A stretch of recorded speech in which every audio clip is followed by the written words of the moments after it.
Hello, hello, welcome back. Welcome back. I am Victor Moonlit, and today we will be playing Our Life Beginnings and Always. I have played it before. It is something very near and dear to me. Very comfy, very cozy, but also very customizable, which I am an absolute huge fan of. So today, I would like to show you as well. I have it all loaded and we will get right into it. Ta-da, ta-da, hello, hello. I will now head over here.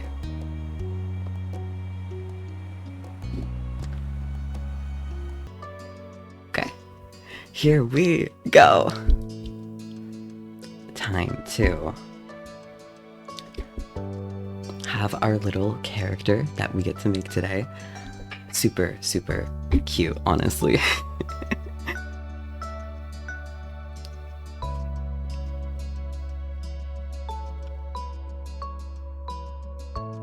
Thinking it's okay.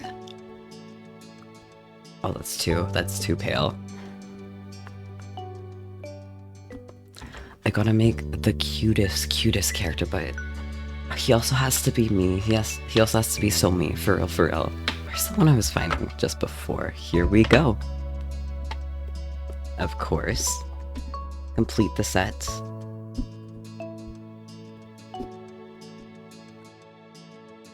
I apologize about that. Things will go a lot more smoothly for the rest of it. For this, yep, everything's good. We are done. Summer in Sunset Bird was a special time of year. Usually sleepy town began to bustle. It was a popular tourist destination with people coming from all over to enjoy the beach, the weather, and the relaxation that came with both. The smell of the ocean, crisp and salty, hung in the air, bringing 3 whole months of school's vacation with it. During the summer, your moms didn't like you to wander too far outside your neighborhood, so you knew the area pretty well. That included the people. Families came and went from Sunset Bird, but they mostly stayed and did what your mom called putting down roots. They built businesses, they got to know each other, and they definitely said hello to the nice young kids who waved when passing their stores.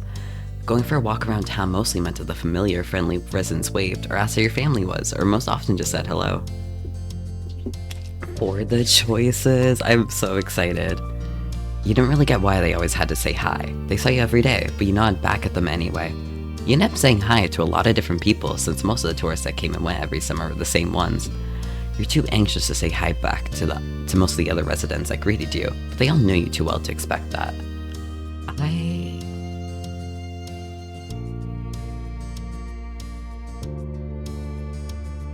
They still smiled at you anyway, and that made you feel a little more comfortable. But today there was a man sitting on the curb outside your house. He was sitting with his head in his hands, his whole body slumped over, and you wondered if he was even a real person, or statue that had magically sprung up from the ground overnight. Whoever, or whatever he was, you'd never seen him before. One thing about knowing everyone in Sunset Bird was that the people who you didn't recognize really stood out. It was rare for tourists to venture into the residential district, as your moms called it. So for you, not knowing who a total stranger was set off a lot of red flags. Your mom's had talk of you and your big sister Lizzie about this kind of situation before. You hadn't exactly been listening at the time. You think it could be okay to talk to new people. They mentioned that some people aren't good to talk to, but other types of people can help you even if you don't know them. You remember it's okay to run away if you feel uncomfortable. You don't have to worry about being polite then. God, I'm terrible with people, especially in childhood. It was so much worse. I don't...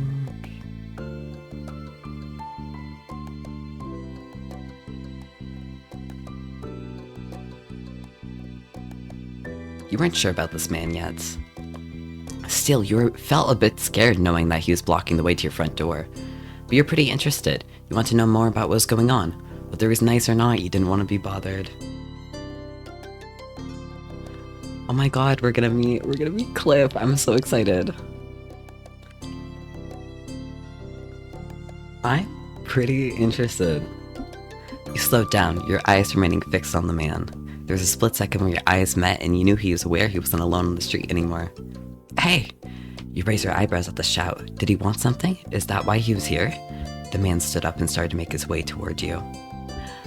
Not wanting to seem too approachable, you folded your arms and stared, still unsure about him, but willing to be friendly. You offered the stranger a smile. Your whole body was frozen in place as he approached.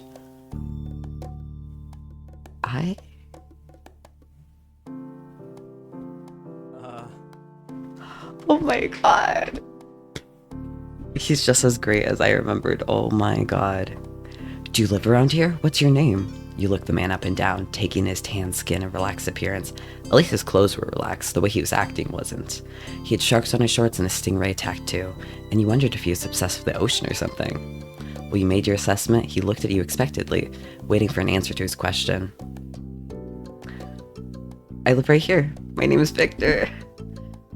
Great, nice to meet you, Victor. He gave you a broad smile, relief settling on his face. He reached to his pocket and pulled out a clean $20 bill. It crinkled in his hand as he held it up to you. Even more confused than before, you looked back at him. Well, could you do me a favor? American money is so strange to me. Just like, we haven't had paper money in so many years that I see American money and it's like, oh my god, paper, that's like childhood. Nothing bad, sorry, let me start over. He cleared his throat and stood up straighter. Where you were standing, it just made him look creepier. I have a son, his name is Cove, who's about your age. Cove, that seemed like a strange name for an actual living person to you, but definitely the kind of name someone like this guy would give their kid. Welcome to the stream. We moved in across the street, see? He gestured toward the house that had been empty for a year, his watch catching the late afternoon sunlight and reflecting off the walls. The gigantic for sale sign was finally gone. You must be Victor Moonlit, right? I met your moms earlier and they told me you were 8 just like him, so... He shook the $20 bill to bring it back to your attention, a hopeful smile tilting his lips at the corners. Can you try to be friends with the boy? Just give it a chance and you can keep this. He's a good kid. You'll like him. We've got to keep it a secret too, okay? Wouldn't be friendly to say his dad sent you. Of course, the bribery. That's the start of every great friendship. Did other kids really get their parents to pay for friendships? Had your moms done that for you and Lizzie, the thought made you frown. What'd you say? Want to make a deal? Is it moral? Not really, but $20 is $20. I would. You took the bill. You carefully plucked the bill from his outstretched hand, grinning at the thoughts of what you could do with that much cash. We are 8 in the game right now. I'm thinking, what would a child like? All the sweets you could ever want. If you're 8. That's my thought. Your tummy rumbled, thinking about it. And that was just a start, you thought. The sky was the limit of that kind of amount. The man smiled at you, his eyes crinkling at the sides as he did.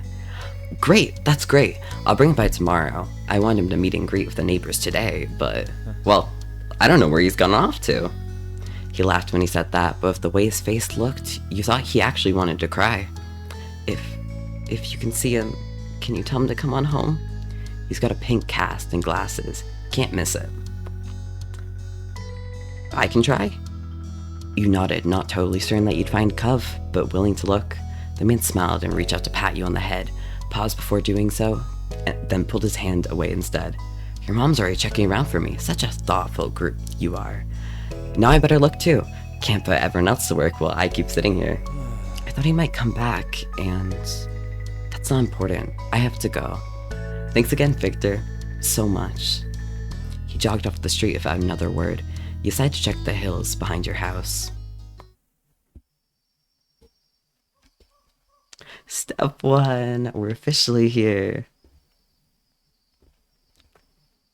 The chirping of crickets in the tall grass greeted you, quiet and familiar. From the top of the hill, you could see the ocean. As you walked, you listened to the crash of the waves on the shore and the seagulls squawking as they settled down for the night. You've always loved the ocean. It was so much fun. I've never seen the ocean, so I am a bit jealous. Sometimes Lizzie would join you, the two of you splashing each other in the waves. Those were the best days. Taking a deep breath, you went to try to relax and couldn't. You weren't sure what, but something told you weren't alone, so you glanced around. There was a boy sitting at the top of one hill, almost completely hidden within the long grass and white flowers surrounding him. His head was buried in his knees, staring ahead by himself. Come, oh my god. For whatever reason, probably just that he wasn't paying attention, he hadn't noticed you yet. You watched him a minute longer, feeling a little bit like you found a deer in the wild, though deer didn't have green hair, wavy eyebrows, huge glasses, pink cast, sad frowns.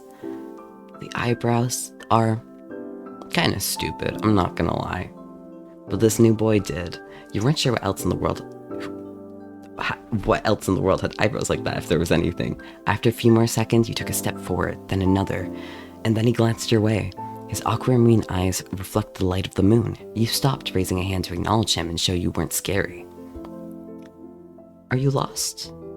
The start, he jumped to his feet, his hands balling into fists at the sides. He didn't say anything, just stared at you in a strange way.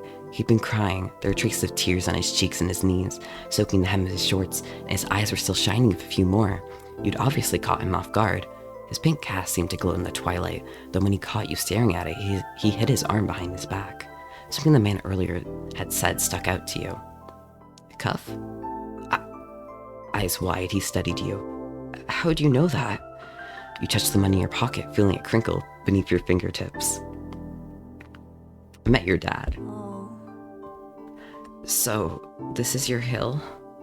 He gestured with his uninjured arm to the patch of grass surrounding you, his face falling at the prospect.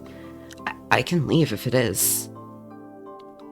Shook your head. While doing so, you also picked the strand of lint on your leg. What a weird question to ask someone.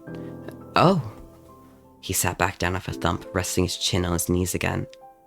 Curious about the strange new boy with the odd dad, you sat on the patch of grass next to him. The pure white flowers that covered this hill rocked back and forth gently as the stars twinkled above. The way they dotted the sky made them seem like flowers, too. The night wind was cool as it traveled over the ocean and up the hill, chasing away the heat from the afternoon sun.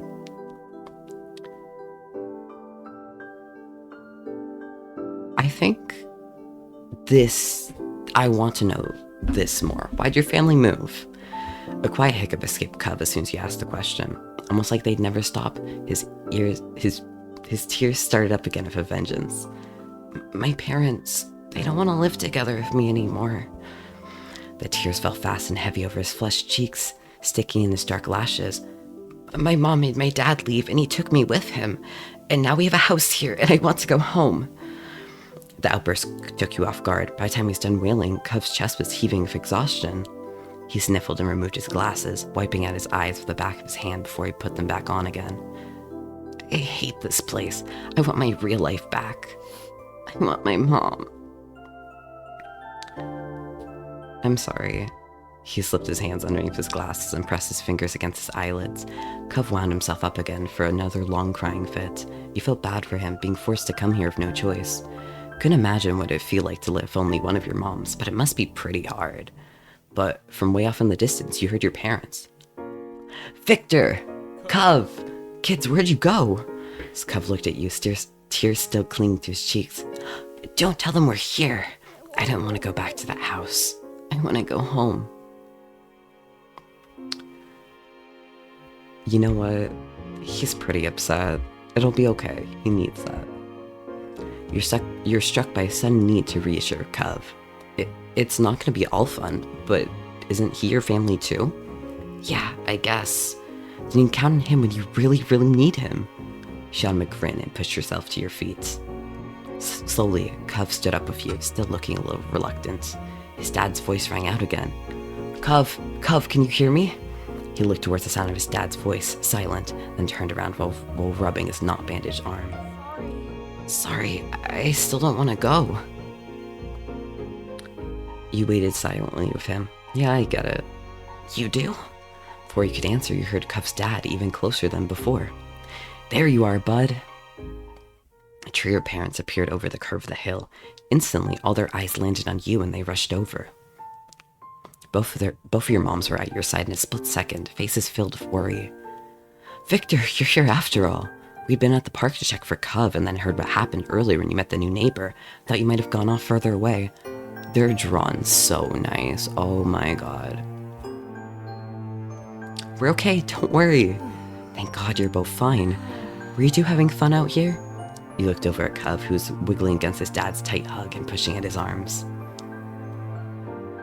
Yes, I like him. You nodded, smiling slightly. Finally letting go his squirming, scowling son, Cov's dad turned to the three of you. Thanks very much for finding him. I really don't know this neighborhood. Good thing Victor knows this whole area so well. Absolutely, we should be getting home now. It's been a long day for us all. Say goodbye, Cov.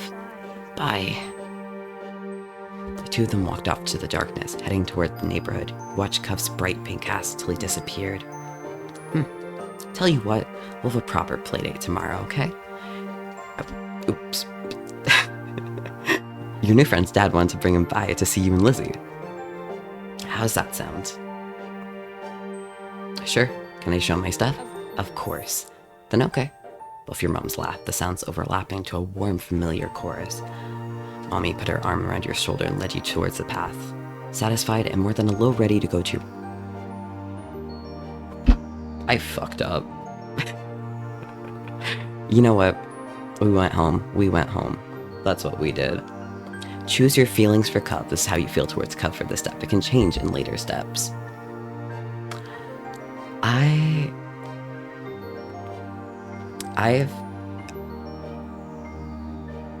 Every playthrough I've done like maximum whatever I could do. I'm thinking this playthrough, do I font? It seems nice. I can boost it up later. Get some new dialogue. Get to see. Direct, relax, nervous. I think with everything, nervous sounds right. It's what I'll stick with. Yes. At the breakfast table the next morning, you finish your food faster than usual. Your sister, Lizzie, had run out earlier to go play, but you'd stayed put. Today, just like your moms had promised, Cov was coming over to hang out. Excited to see your new friend again, Victor? You nodded, smiling slightly. How sweet, I'm so happy he moved in. Okay. That said, are you done with your breakfast? Your bowl was entirely empty, so you nodded. Good job, he should be here soon. Cleanup began, and then, on cue, there was a knock. It was hesitant, like the person wasn't sure they were in the right place. Still loud, though. We need to get a more obvious doorbell. I know. Victor, could you get it? Wiggling out your chair without really pushing it back, you made your way to the door. Hey, Moonlit family, thanks for having us. Mr. Holden, as your moms had called him, and his son were here. Cov looked different in the bright lighting of your living room, and when he wasn't crying. With his dad standing in front of him, and Mom and Mommy behind you, you and Cov looked at each other. Pleased to see your new friend again. You smiled at Cov. He smiled back with some hesitation. We can have a threaded bracelet, crystal bead, flower bead, shell. Flower sounds really cute. Do you want to see my room? Okay. Take care. Listen up if you need anything, you two. Have fun, kids. See you later, son. Play nice. You led him to your room, puffing at your chest a little bit at the sight of your treasures. There were lots of stuffed animals, a cool bed, a window lookout. It was a great room. You hadn't had anyone to show it to in a while, but you're really proud of it. He leaned in a little closer to one of your drawings on the wall. I like this. Me too. Okay. You smiled at him. You're proud of that particular piece of art, and you were glad he noticed it. He turned to look around the room a little more, studying the books on your desk and the pictures on the walls. You hoped he liked your room. You'd put a lot of effort into making your room as nice as it was. You hoped he didn't say anything bad about it. Then his eyes landed on the tiny box of beach things you'd collected tucked away by your door. You took a step towards it before hesitating and pointing at it instead. What's that? A hoard of stuff I found on the beach. Do you have any driftwood in there? Dragging the box into the middle of the room, you and Cov flipped down next to it. Yeah. You gestured to a piece of the bottom, still covered with specks of sand. Neat, this is a good collection. You got the sense from the tone of his voice that he wasn't just saying it to be nice or to be like Shiloh. He actually meant it. Shiloh's coming over. Shiloh? My sister's friend. He wants to, meet you. Do I have to see him? It'll be okay, I think. Here, I found this shell in a log, and you pulled out seashell after seashell, explaining where you'd gotten each one and holding them up against the light. There were big ones, small ones, pink, purple, and orange. Most of them you washed off in the bathroom sink when you brought them home, cleaning up the sand. Your voice faltered a little bit, but you kept going as best as you could. You're really proud of your shell collection, and that made you happy that Cub was interested in it too. Apparently fascinated by either the stories or by the shells themselves, Cub listened with what looked like the full force of his attention. It was a new experience to be the center of such dedicated focus. But Cub hadn't been mean to you, so he didn't mind. You smiled at him every now and then, while showing him your collection. Kids, come down to the living room. You could tell the idea was making him unhappy, but Mommy wasn't giving you much of a chance to hang around. Cub hadn't been like this meeting you. You guess it was because he thinks you found each other by accident, not that parent made it happen. Sir Holt must be right, but telling Cub his dad was part of that would be a bad idea. Before you knew it, you'd both been escorted downstairs and deposited in the living room, ready for Shiloh's visit. The two of you sat side by side on the floor of your home's entryway. I brought the box of shells. I want to keep looking at them. Okay, but be careful. I will. You weren't sure if you could trust someone else with your treasures yet, so you stayed next to him while he opened the lid and peered inside. Cub reached in and pulled out a big orange shell. Oh. Like he hadn't spoken aloud yet, he turned to you and held it up, his eyes shining. I think this one is the best of them. It's my favorite too. Cub smiled at you and you both admired the shell together. It was a giant conch of shades of dark and light orange. If you held it to your ear, you could practically hear the ocean. I found that one last summer when we went to the beach on a picnic. Two of you were still sitting on the floor looking through your collection of beach findings when the doorbell finally rang. Cub jumped, startled by the sound. Since the person hadn't knocked, you figured it was probably Shiloh. He knew where to look for that. Lizzie's friend? You nodded, but that didn't seem to make Cub feel better. It was already obvious that Cub didn't hide his feelings well. You could tell what he's thinking right away. This isn't a good idea. I'm sorry, there's nowhere to go. He's at our only door, and if you go upstairs, he'll find you. Cub glanced around the room, his eyes wide, and finally paused, his gaze locked to the back of the house. I can go out the window. He was already walking towards it. Scrambling to think of something to say, you stepped forward, then paused. I'll come with you. Why not? Why not? Hurry, they'll see where we're going. He glanced back at you, then nodded. The two of you made your way to the window together. It wasn't much of a distance to clamber out, but by the time you landed gently in the bushes, you looked up to see that Cub was already taking off away from the house. I'm an okay runner. At that speed, you weren't sure if you could run fast enough to catch him. Hey, wait up! Ran as fast as your legs would take you, grass whipping around your ankles as you did so. Cautiously, Cub slowed to a halt and looked back at you. Where are you going? I don't know, somewhere else. I just don't want to see. Victor. You looked back and saw Shiloh huffing down the hill after you, the backpack he clutched bouncing all around along the way. I think I'll save. Let's go, it works. I was testing a lot earlier, but I was still worried. It took a lot more than you'd think to get this working.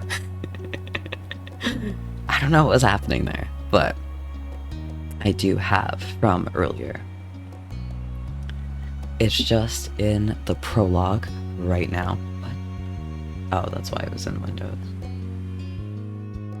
Okay, we're just gonna in there so it works. Am still in the prologue, but you know, I wasn't able to stream much earlier, but I did. I tried. And let's get started. Let's get back on it. You looked back and saw Shiloh huffing down the hill after you, the backpack he clutched bouncing all around along the way. So far, what has happened is just kind of getting to know everyone. I chose to jump out the window because, as you do, very fun. But of course, they found us. What are you doing? Can I come? He must have seen you leaving out the window and followed behind. Hi. Oh, hi. Are you Cuff? Yeah. Yeah. I'm Shiloh. Okay. Yep, are we going back? Are we gonna play outside? Shiloh's eyes moved between you and Cub. The smile remained strong on his face. It got a tiny frown from Cub in response. You were just grateful he hadn't asked why you were running away. Inside, we left the box on the floor. Yeah, I want to check. I hope Mommy didn't move them. Okay. With Shiloh trailing behind, you and Cub headed back towards the house. Plan for the afternoon, at least as far as you were concerned, was to sit and look at the beach thing some more. You weren't really in the mood to do much of anything else, especially if Cub was having fun. You held out a recent find to Cub, a scallop shell that had washed up on shore. It's a pretty color, kinda like my cast. The beautiful glittering pink did look a little bit like the wrap around his arm. Pink is a nice color. Okay. Is it your favorite? Not really. What is? Maybe green or blue. It might be yellow. Oh, those are all cool. I guess. I like those colors too. Oh. Both of them smiled. Like usual, it didn't take long for Shiloh to get fidgety. Lizzie was his favorite. Without her around, Shiloh didn't seem to know what to do with himself. And Cub wasn't like your sister. He wasn't that much like you either. Is Lizzie coming back? Don't know. Aw, where'd she go? I think she's at the beach, probably. Is she playing at her park? Cub's eyes lit up at the mention of the park, and he looked towards you. There's a park? Yep, but it's old. Can you show me? I want to go. He started getting up before you'd even answered, and Shiloh jumped up beside him in excitement. Really? You do too, right, Victor? The park is fun. The park is pretty great. Yeah, it's right at the beach, so there's lots of fun stuff to do, and lots of sand. There's a jungle gym and a bunch of swings. That sounds like it could be cool. So, are we gonna find Lizzie?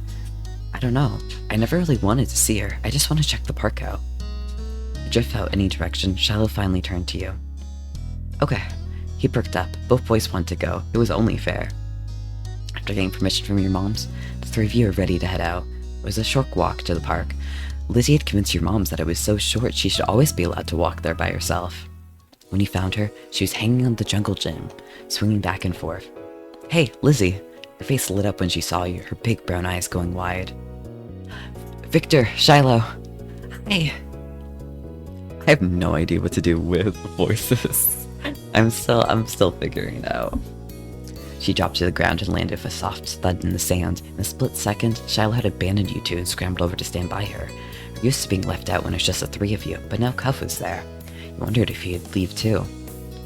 Who's that? It's Cub. He's new. I remember. Hi, Cub. Welcome to my park. No one ever gets to play here, so this is where we get together. She gestured widely of her arms as to present the area to the newcomer. While Lizzie continued talking, you took the chance to kick off your shoes and wriggle your toes through the warm sand. I did not update the stream title. Let me just update that real quick while I have the chance.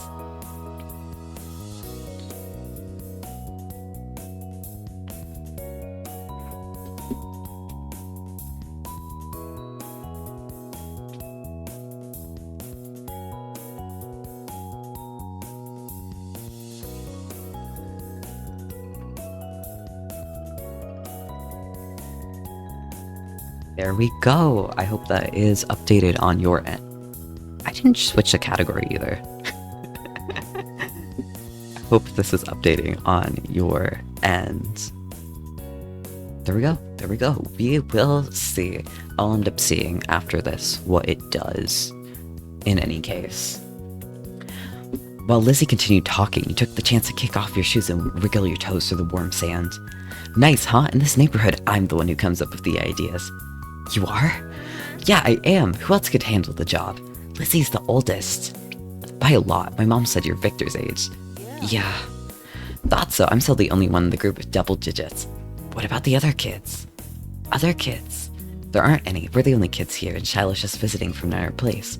Not even tourists really bring their kids here. It's the land of ancients. Be careful the oldies don't try to steal your youth. Oh. For a second, it looked like he might cry again, but suddenly his eyes shifted and he looked back at Lizzie. What kind of old people? Like moms and dads or grandparents? Grandparents who don't have kids. They hate kids. Why? We haven't done anything. We could taunt him, but that's too mean. That's too mean. I like him too much. Stop saying stuff like that. You're gonna upset him. You interjected quickly, hoping Cub wouldn't start crying again.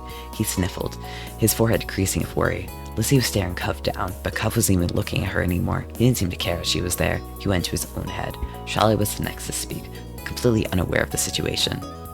I met Lizzie and Victor in school. Go see tons of kids there once summer is over. I don't want to go to a new school. I don't want summer to end. Xiao looked down to the dirt. He hasn't had much luck striking up conversations with Cov. I like summer vacation a lot too. All the building tension in the air suddenly vanished when Lizzie laughed. At Xiao's discomfort at how weird she thought Cov was, as something else entirely, he didn't really know, but she laughed, face scrunching up. Welcome to Sunset Bird, Cov. Take a seat, put up your feet, and get used to it. You offered him a small smile, and that at least looked to assure him some. For the rest of the summer, Cov was always there. You saw him more often than Shiloh, and on some days when she was in a bad mood or busy, you even saw him more than Lizzie. He became a staple of your everyday life, the way sun and lunch and the beach were. During your first summer together, you really liked Cov. He was a fun person to play with, and he seemed to like playing with you too. Of course, that was only the start of things. So, we made it through the prologue. I at least wanted that today. I'm very, very happy that we did. Little drink break, my throat is dry.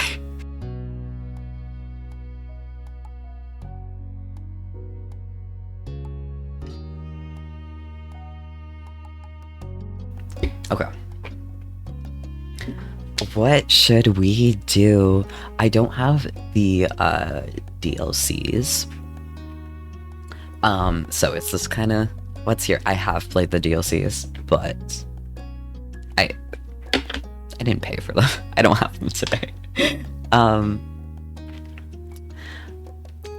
So I have seen the rest of them. I have seen all of them, but it's just these are what we have. These are what we have today. We have shopping, grown up, long day, sandcastle, and fireflies. Do I remember them? Thinking about it, I don't know if I do.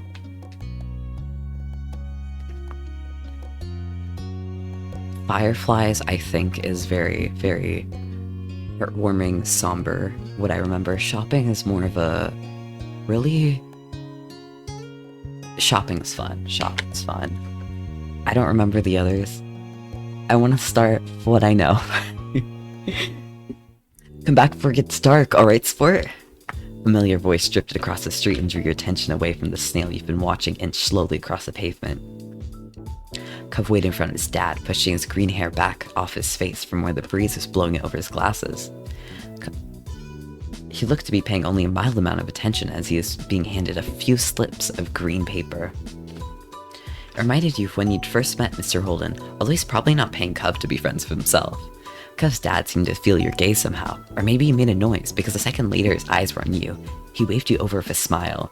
He looked happy to see you, but you still felt a little weird for getting caught. You gotta learn how to be more sneaky. I love Cliff. I really love Cliff. Oh my god.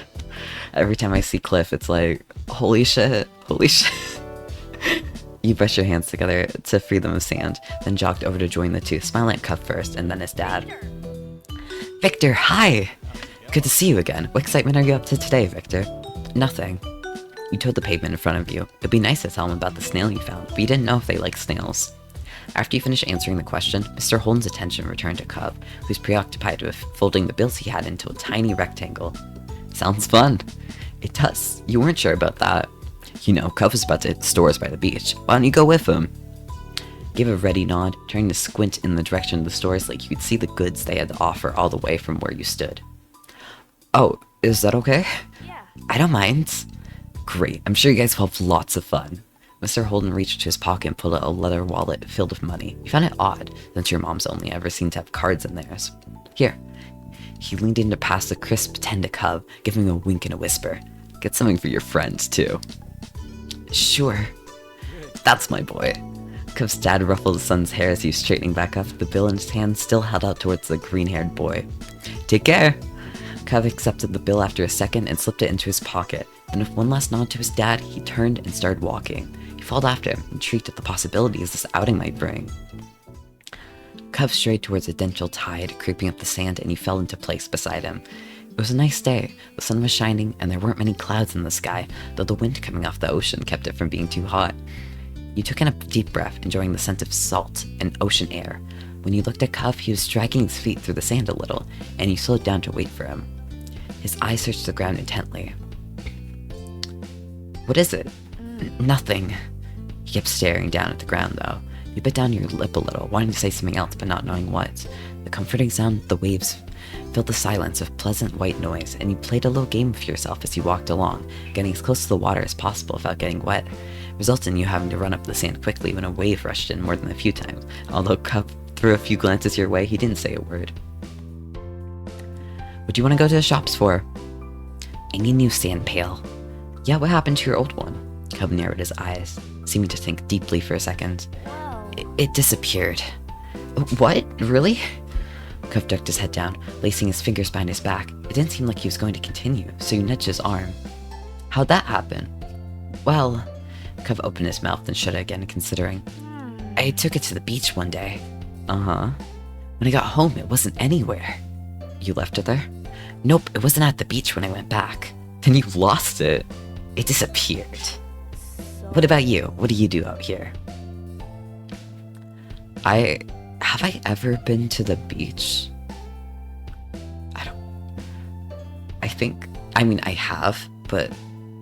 I have, but not much. It was just, like, we don't have ocean here. I'm really jealous. I've never been to the ocean. If I were going to the beach, looking at fish would be cool. You don't get to see that in lakes. They don't like me, so they always swim away if I get close, but they're pretty before that. Cool, starfish are fun. They aren't going anywhere, even if you touch them. A small laugh escaped you. That's true. Once you reached a shopping area, the noise level grew exponentially. No longer just waves and footsteps, with the chatter of people enjoying the lovely summer day, as the call of birds trying to find bits of food left behind, and lots of salespeople trying to get attention. You sniffed the air as you walked beside Cub. You could still smell the ocean, but there were other scents now too. Pizza, pretzels, hot donuts. It was nice. The energy surrounding the area seemed to fill you, and there was a bounce in your step as you began looking at all the familiar sights. There were so many things to do, you didn't know where to begin. You looked at Cub, hoping he was just as excited as you were. Cub was glancing from one side of the street to the other with a look in his aquamarine eyes that you couldn't quite work out. Oh, what's that? Cub pointed to a large crowd of people gathered near a few tables with large, colorful umbrellas blooming from their middles. You couldn't see past the adults who were blocking the way, but you knew there must be something worth seeing. Without another word, the two of you hurried over to see what all the commotion was about. Feast your eyes on the amazing Alexander! In the center of the crowd was a man with a tall hat and a funny green coat that had 3 long tails. There was a little table next to him with a cloth hanging over it that read The Amazing Alexander in glittery golden script. Why tell people's names if it's already on the sign? Cub hummed with understanding, then turned to walk away just as The Amazing Alexander began shuffling a deck of cards. You bit your lip, reluctantly starting to fall off after Cub again. You continued looking over your shoulder, however, wanting to see as much as you could before you got too far away. Hey!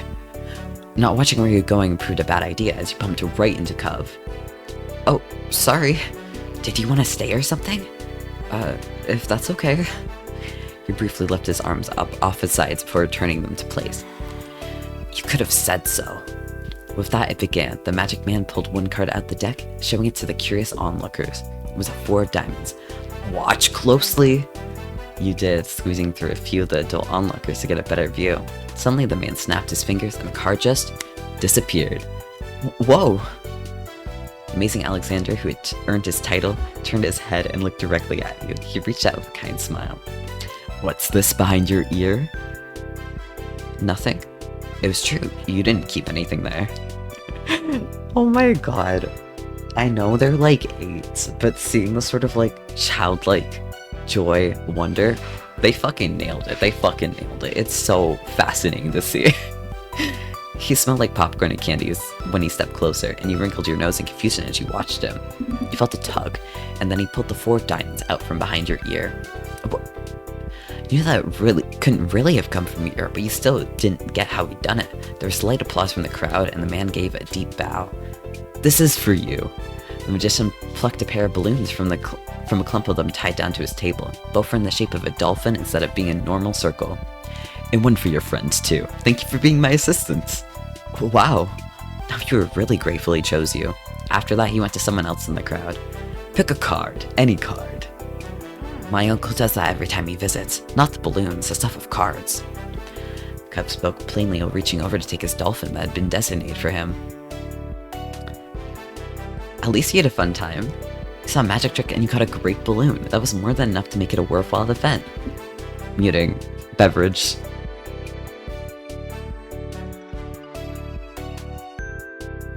Chat, please drink some water. It's very good for you.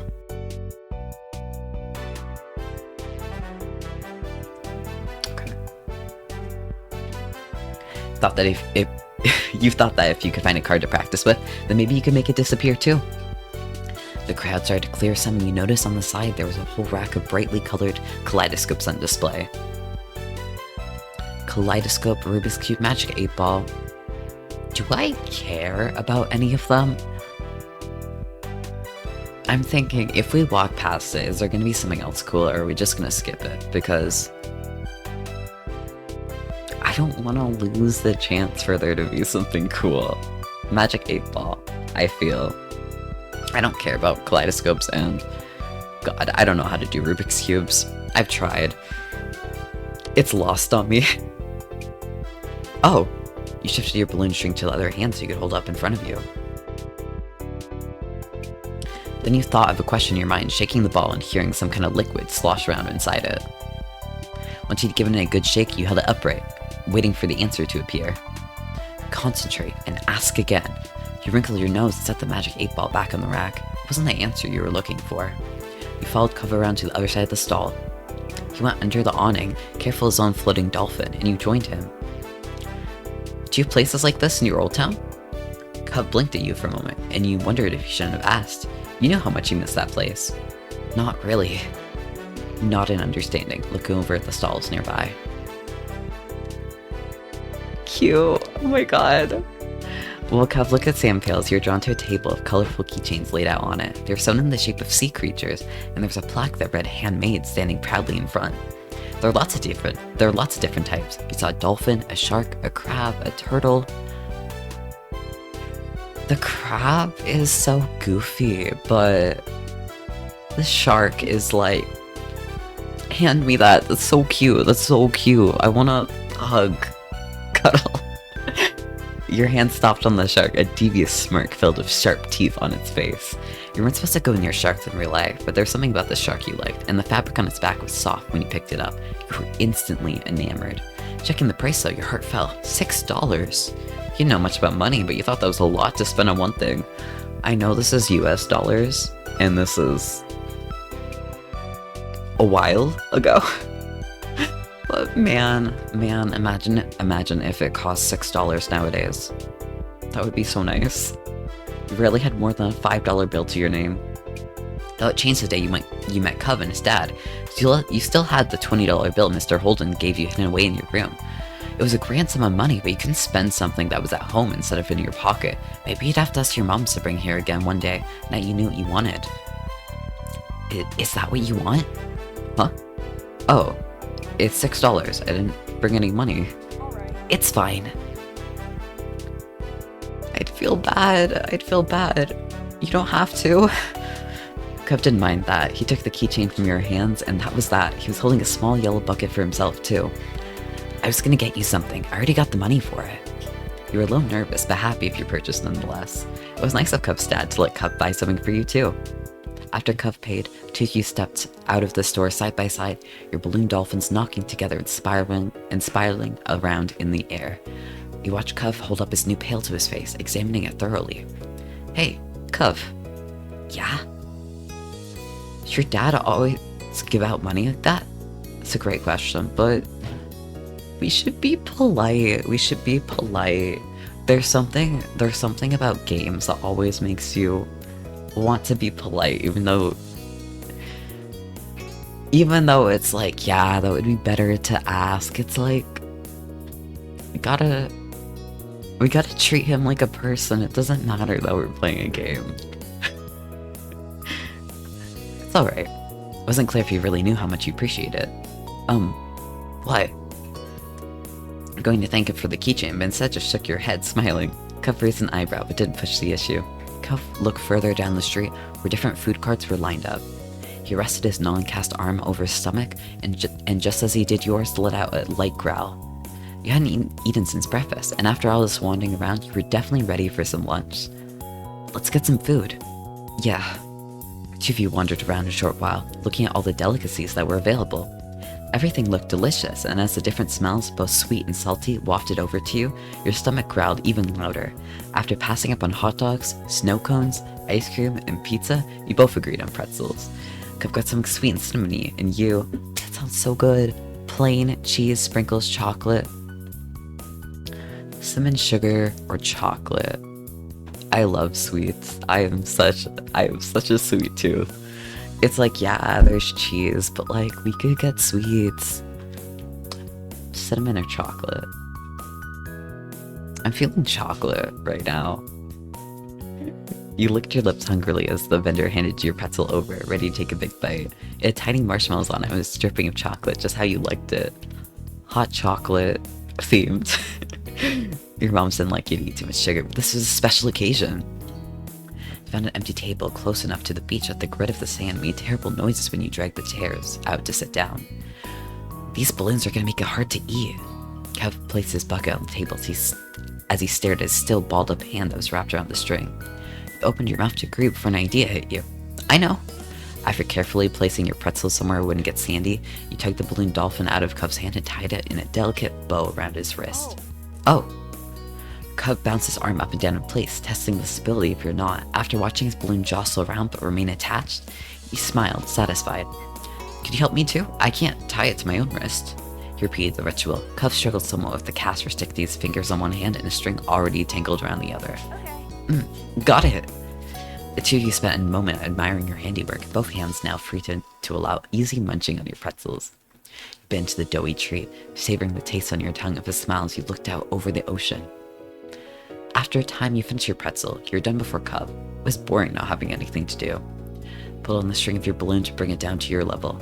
Then you held the balloon in your hands, manipulating it to make it look like it was jumping through the air. If you turned to face towards the beach, it almost looked like it was swimming in the waves like a real dolphin. A laugh came from your side. When you glanced back at Cub, he'd left the remaining part of his pretzel in the wrapper and was gripping his dolphin too.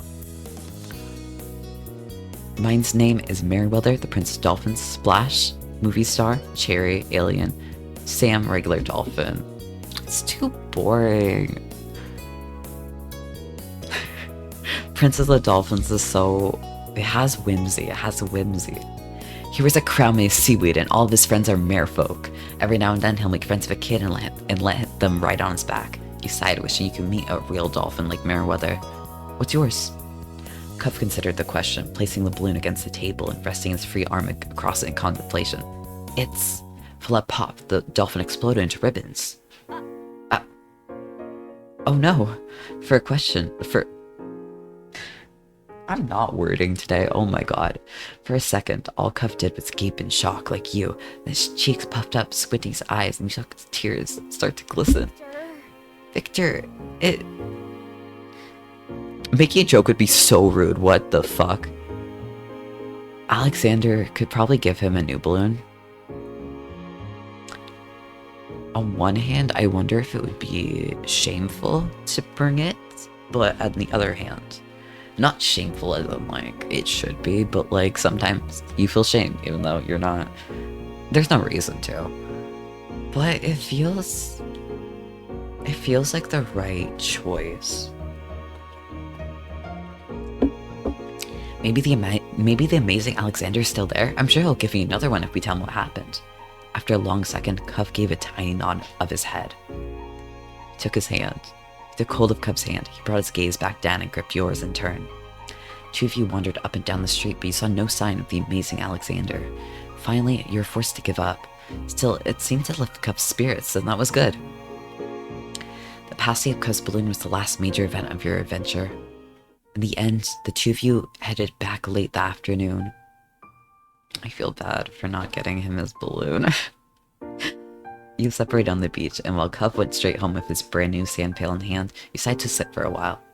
You watched the waves and the sunset, fiddling with your new keychain. another summer day was drawing to a close. Been a good one, except for the sad final note. We should have given him ours, instead of him not being able to get it. I'm thinking, like, man, how am I feeling after that? I was a little bit anxious before this. It's getting a lot better, which I'm really, really happy about. But I think I'm gonna do one more for today. I'm still getting used to the whole streaming thing. I don't want to push myself too hard, or it's not gonna be interesting. I'm gonna end up stressed. You're not gonna vibe with me. I'm gonna head to the be right back screen, take a quick bathroom break, make sure I mute, and then give me like 2 minutes. I will be back and we'll decide which one are we gonna do. If you have any ideas, let me know. Cause straight up, you tell me what to do, I will choose that one. Let me just head to... There we go. I will be right back.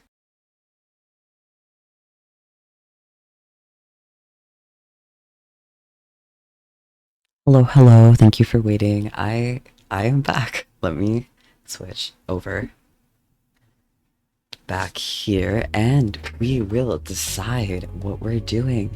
I'm a lot less anxious now than I thought. I thought I would, but you know, still not great, but I'm making it. I'm making it here. One more for today. I'm having a lot of fun.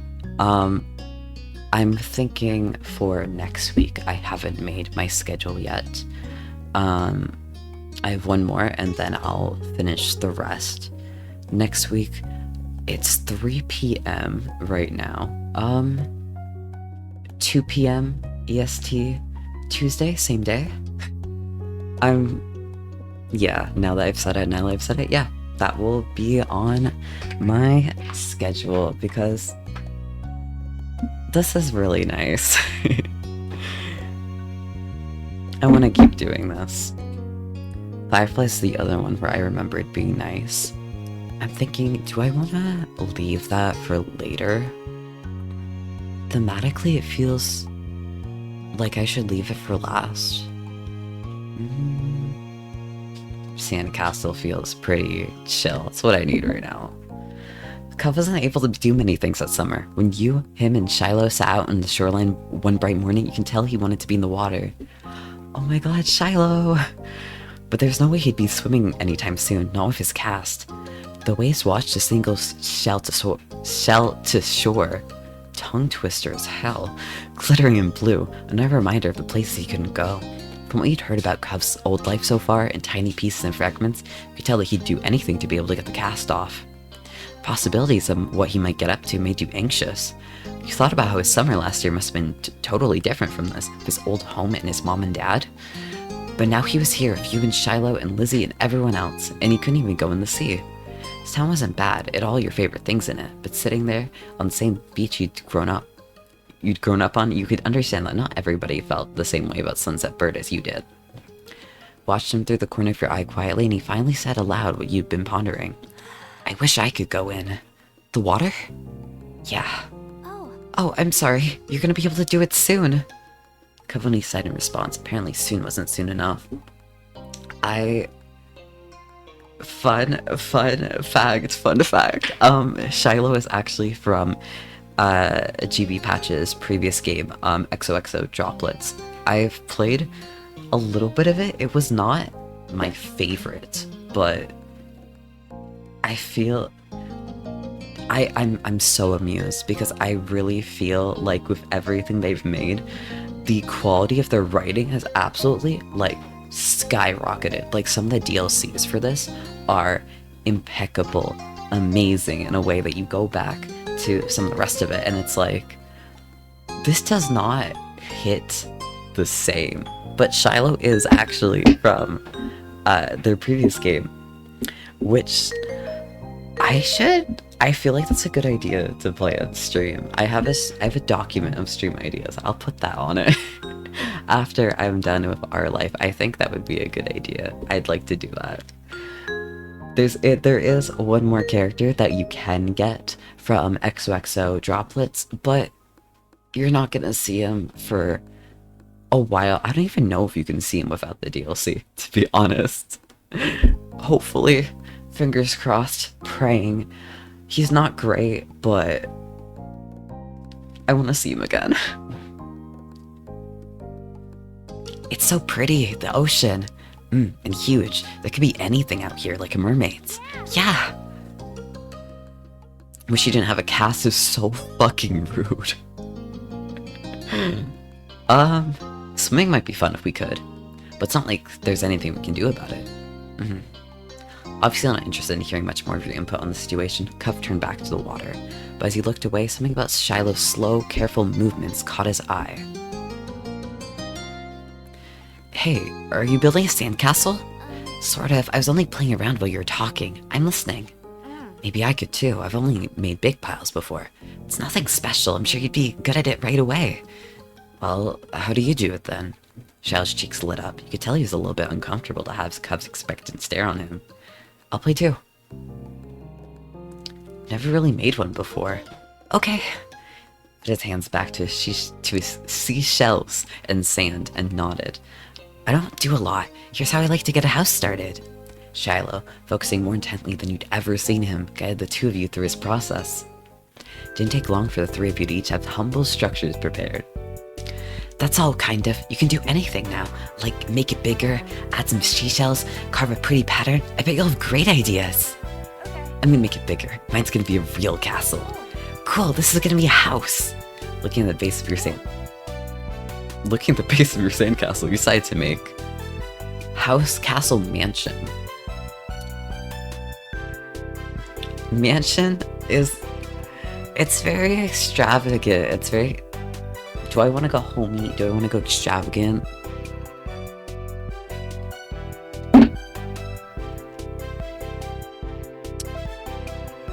I think every other playthrough I've ever done, I chose mansion. I'm gonna do something normal. That would be nice. Cozy. Looking at the base of your sandcastle, you decide to make a normal house. Better part of the next hour spent focusing on your own work. The boys were the same. Even Shiloh didn't peek as many peeks as everyone else as he usually did. You'd finished shaping before either of them did, glancing up from what you'd built. This is fucking crazy. Imagine, from a fucking 8-year-old, this is insane. Literal professional sandcastle builders over here. Seems to got done so fast because they already searched around for extra decorations. Shell had grabbed most of the really interesting stuff, and Cub had a lot of the shells, but there's still options. First thing you reached for was a red ball cap, blue seashell, green piece of sea glass. We shouldn't be touching the random piece of glass, but we should. That's what I'm gonna do. The best fit for your house, you decided. It was see-through and sparkly. So you tucked it away somewhere secure inside, barely poking out to make sure it didn't get lost. Pleased with your result, you finally took a proper look around that wasn't focused on the sand itself. Both Cub and Shiloh seemed super immersed still. You knew you could probably sneak a peek at either one's work. We're gonna be sneaky. Who are we gonna look at? I feel like Cub, we can look at his shit anytime. Let's be real. He's always gonna be here. Shiloh was definitely the best one of all three of you building sandcastles. His was also the smallest, but there were so many glittering debris and carved sand shapes all over the entire building this effort was obvious. Shiloh's little house even had a tiny garden by the front door and another one in back, all made out of pebbles and other bits and bobs. The silence was then broken. What's that on top of yours, Shiloh? You peek closer and discover something shiny sticking out of Shiloh's sand chimney. Oh, it's just a gum wrapper. It looks like smoke. That's good. That's smart. Yeah, I didn't think of that. You really know a lot about this. Shiloh smiled without a word, and that was that for the current topic. Victor, can you see what you did? Sure. He scooted just a bit near and began surveying your work.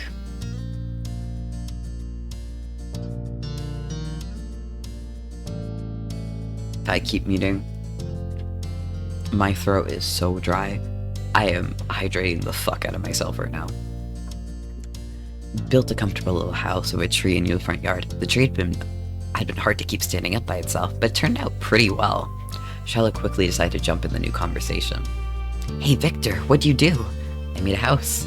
I built a house too, that's so neat. No one else has a castle. Yep, it's just you. Cov praised that as though it was a point of pride. Shiloh's sing-songy tone gave the impression of something else. We weren't quite sure. Cov's confused face meant that he must have also felt it was strange. There's nothing wrong with doing something different, you thought. Maybe Shiloh didn't feel the same way. If something's only one of that thing, that makes it special. Yeah, for saying castles and stuff. People too. My dad always says that everybody's their own man, a real individual. I don't think I'm very special. Why not? Nobody else is you. Shiloh simply shook his head. I'm not different. Beat passed between the two. Captain looked down at his own work again. Okay. He didn't seem to be bothered leaving disagreement hanging there. Cuff had other things on his mind. My dad tried to get me to sandcastle the first time it came to the beach. I didn't want to. Cuff trailed off. Again, there was another moment of silence. Shiloh shifted and opened his mouth to say something, but Cuff spoke up before he could. I didn't think he noticed that Shiloh was going to talk. Hey, do you know what happened when your moms met my dad, Victor? You blinked, not expecting the question. You thought hard. I wasn't there. They didn't tell me. I remember what happened when I met your dad. Mr. Holden had been a weird stranger then. Well, he was still kind of strange. No other parent acted like him, but you knew him better at this point. Now you thought about it, it made a lot of sense that Cov's dad talked to him about people being unique. Repelled from your thoughts when Cov continued. Oh, well, I was there. I don't think my mom has met your dad. Yeah, I'm pretty sure she hasn't. Victor's parents and my dad met the same day I met him. I'm gonna say what happened. Shiloh found himself ducking his head. His hat cast a shadow over his face. You could still tell he was upset at not being included in Cov's choice of topic. That was kind of boring for him, though giving people their own turn to say the things they want is important too.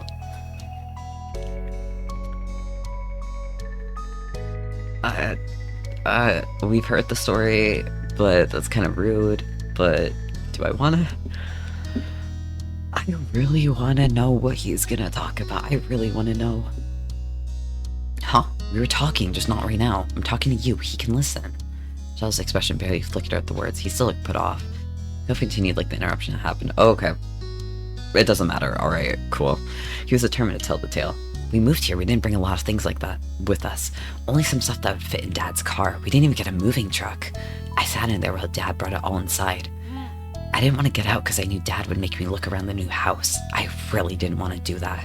His lips twisted into a frown as he recalled that. They said your moms. They were in a car too and stopped at your house. I guess they were coming back from somewhere or something.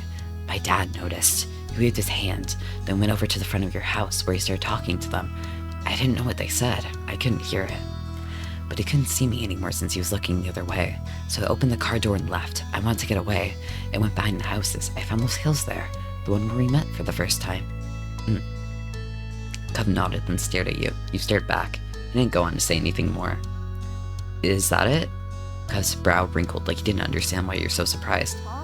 That's all that happened. We can be so mean. You really gotta get better at telling stories, man. Cub didn't seem to accept the critique whatsoever. But that was how our parents met. I didn't make the story up. If you say so. Shell's mouth twisted to scout disbelief, but he said nothing. Why'd you bring that up anyway? There was a slight shrug of Cub's shoulders. I was thinking about it because of the sandcastle. It made me remember when I moved to here. Dad showed me the beach first before we went back to the car to unpack. He was really excited about it for some reason. Cub's brows furrowed a little more as he quietly raked his hands through the sand. I get it. You thought maybe Mr. Holden wasn't that excited about the beach and was hoping instead Cub might be. But the line of conversation had come to its end. Even Cub was done with it. Some other topic had popped into his head. Shell fidgeting comfortably in the sand made Cub aware of his presence again. They looked at each other and you could only wonder what this might be about. Hey, Shiloh. Yeah? Why are you always turning so red, even when nothing is happening? Clearly startled, he jerked back. Neither you or Shiloh had expected that to be how he got included in the conversation again. I don't know, I guess. Okay, it's kind of weird. Shell's eyes were wide of embarrassment and his lips twitched. And he was blushing even harder than before. Maybe it wasn't only this, maybe it was simply last straw. But it was a big deal to Shiloh, a huge deal. He didn't look sad, he seemed almost panicked. You weren't sure if he was about to cry or run away or what, but you soon got an answer. Why do you wear glasses? Most kids don't wear glasses, and nobody's named Cove. Who asked you to come? It was probably your dad's bugging Victor's family some more because he didn't have anyone else who'd ever play with you. Cove blinked. Tension on the beach was suddenly uncomfortable in a way you didn't know how to even mention. It didn't seem like the type of thing you'd get upset about, though you hadn't ever known what sort of thing would bother Shiloh. I'm sorry. Me too. I was just wondering.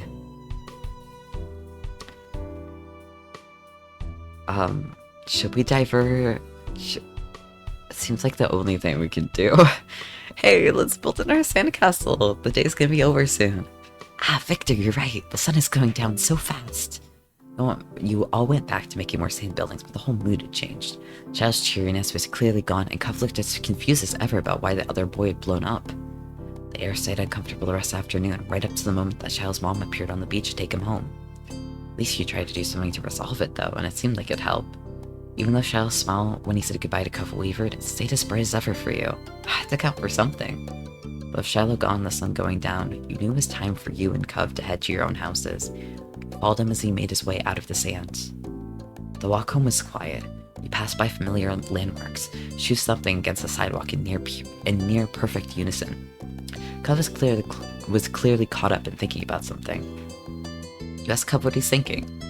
The prospect of asking made you nervous, but you did anyway. Hey, is everything, okay? Oh, I was just wondering. Cove fell silent again for a few more seconds and sighed. Shiloh act like that, and I said he was all red a lot. He gets embarrassed. Embarrassed, but I didn't say anything that bad. Might have upset him anyway. I guess I can get it, why he would do that. Sometimes I get really mad too. Despite seemingly coming to a conclusion, Cove's mood was still sour. Hey, Victor, was Shiloh telling the truth? Huh? His gaze left yours as he dug the sole of his shoe into the ground. He looked oddly vulnerable for a second. Does my dad make you hang out with me? I know he talks to your moms about that a lot. An uncomfortable weight settled in your chest at the question. You'd like spending time with Cove. You didn't even have to think hard about it. You knew you did. You couldn't help feeling guilty. Cove still didn't know what happened when you met Mr. Holden. We could be honest. Now. I do know that if you don't be honest, it will blow up in your face later, but that's entertaining.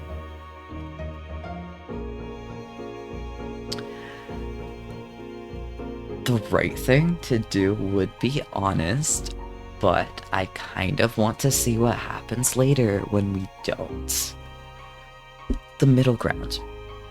I'm going for the middle ground. Your dad does do stuff, you'll hang out with my family, but Charlie shouldn't have said that. Cov's shoulders relaxed. I hadn't even noticed that he attempted to stop. Yeah, that's what I thought too. Anyway, I didn't think you were pretending. I just wanted to make sure it was okay, that's all. Thanks for telling me. I mean, like, it's not like we were lying. We were just not telling the whole truth. Your throat tightened. It was hard to meet Cov's earnest gaze again. Keeping secrets was hard. Yeah. By now, the two of you were on the sidewalk near your houses. It was time to part ways. We can hug him. You hugged Cove goodbye. Please, please, oh my god. You stepped forward and wrapped your arms around him tightly. You turned your head, resting your cheek on his shoulder. Cove stood there awkwardly with his hands at his side. He wasn't much of a hugger, but you didn't get the impression he was unhappy about that you were. Bye, Cove. See you tomorrow. Yeah, bye, Victor. You pulled away, then jogged towards your house. When you looked back, you saw Cove making his way back home too. As if he felt your eyes on him, he turned around. He waved. You did too. You still felt a little unsure with what you were supposed to do about the deal Cove's dad had offered. You didn't want to say something bad or something you shouldn't. You had no idea how Cove would take it either. It'd be terrible if it made him feel bad. What if he didn't want to play with you anymore? You might change your mind sometime. There was always tomorrow after all.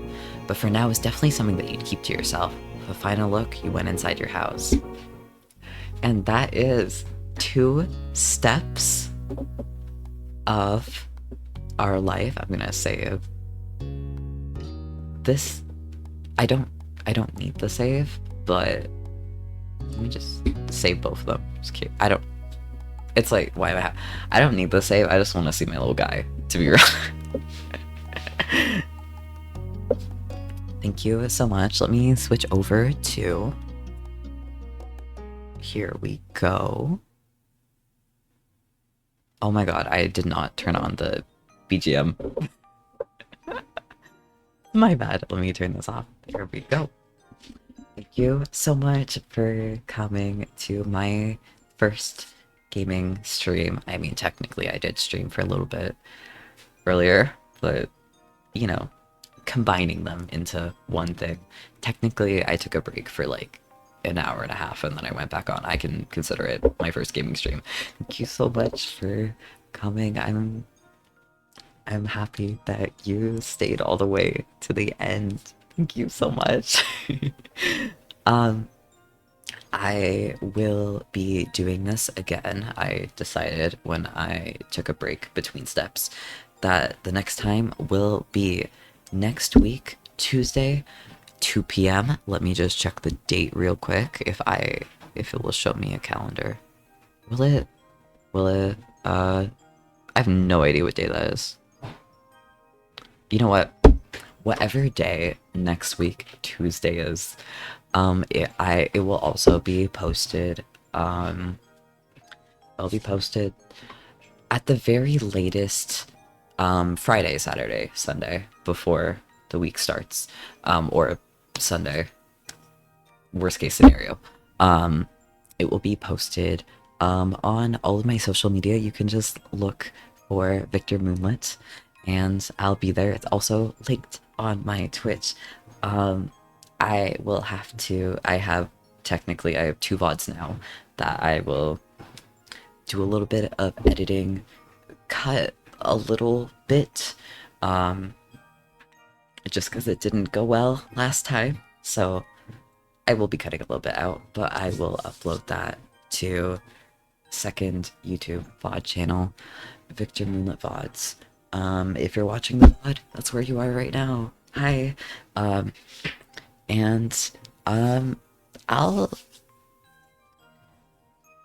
thinking, do I wanna upload? I might have a video cut down, edited, the sort of highlights, to my main Victor Moonlit on YouTube. I might have that ready, in hopefully a week. I might not do it at all. I'm still getting used to things. I'm still, I do have a lot of anxiety that I am trying to work through, and I'm hoping that streaming can help me with it. But it's gonna take me a little bit to sort of get used to. It's gonna take quite a lot of time. But thank you for coming. It made me really happy. I will see you on the next one. Next stream is Thursday, the 2nd. Thursday, April 2nd at 6 p.m. Eastern.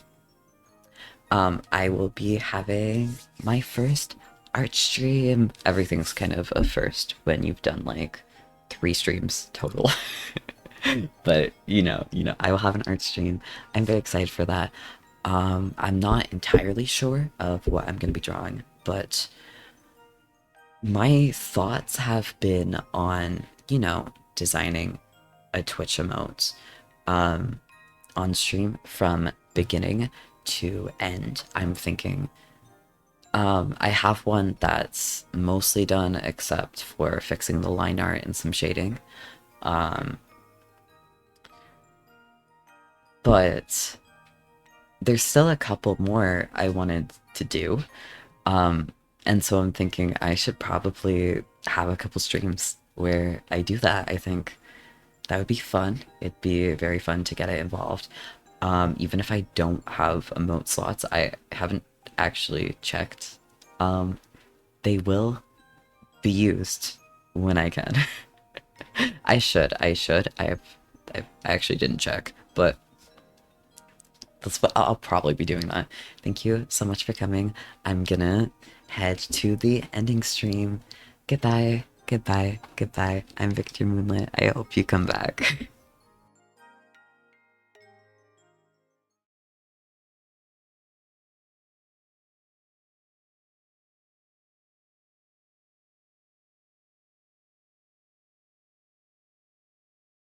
Actually, speaking of, I might raid, actually. Let me just take a look and see if there's anyone online.